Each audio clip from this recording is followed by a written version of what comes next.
एक व्यक्ति हैं जिनको कैंसर हुआ और वो प्रभु को नहीं जानते थे, उनका दोस्त परमेश्वर को जानता था और डॉक्टर ने उनको कहा तेरे पास अब केवल 3 महीने बचे हैं जिंदा रहने के लिए। तो उन्होंने अपने दोस्त को कहा कि मैंने पूरी जिंदगी मैंने अपने बनाने वाले परमेश्वर को मैंने नहीं जाना, मैं अब उसको जानना चाहता हूं। तो उसने अपना जीवन प्रभु यीशु मसीह को दिया और उसने कहा मेरी मरने से पहले एक इच्छा है कि मैं पूरी बाइबल को पढ़ना चाहता हूं। तो उसने कहा मुझे बाइबल दे, मैं जेनेसिस से उत्पत्ति से बाइबल पढ़ना चाहता हूं। उसके दोस्त ने कहा नहीं, तू उत्पत्ति से मत पढ़, तेरे पास इतना समय नहीं है, तू मर जाएगा, तू रेवलेशन तक नहीं पहुंचेगा, तो तू मैथ्यू से पढ़। उसने कहा नहीं, परमेश्वर मुझे जीवित रखेगा जब तक मैं पूरा प्रकाशित वाक्य ना पढ़ दूं। सो वो पढ़ने लगा, फिर वो यिर्मयाह की पुस्तक में पहुंचा। And in the book of Jeremiah there is a verse where it says is there no word of the lord for me. और वो आगे नहीं पढ़ा, उसने रोक दिया। उसने कहा प्रभु क्या मेरे लिए आज कोई वचन नहीं? वो हॉस्पिटल में था। प्रभु ने कहा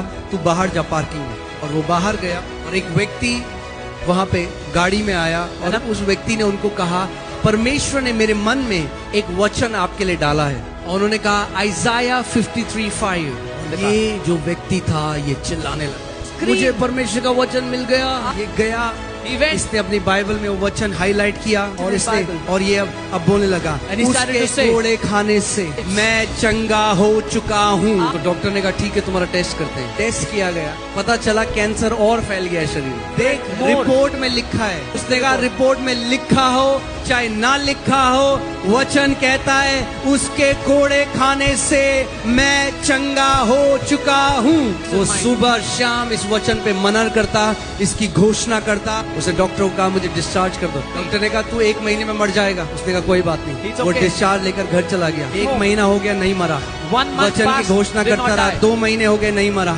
3 महीने हो गए नहीं मरा, 4 महीने हो गए नहीं मरा, 5 महीने हो गए नहीं मरा, 6 महीने हो गए नहीं मरा। अब डॉक्टर ने इसको बोला आ तू जिंदा कैसे, तेरा हम लोग चेकअप करेंगे। वापस हॉस्पिटल गया। जब रिपोर्ट आई तो उसमें लिखा था कोई कैंसर नहीं है, पूरी रीति से चंगा हो चुका था। आपका उत्तर वचन में है।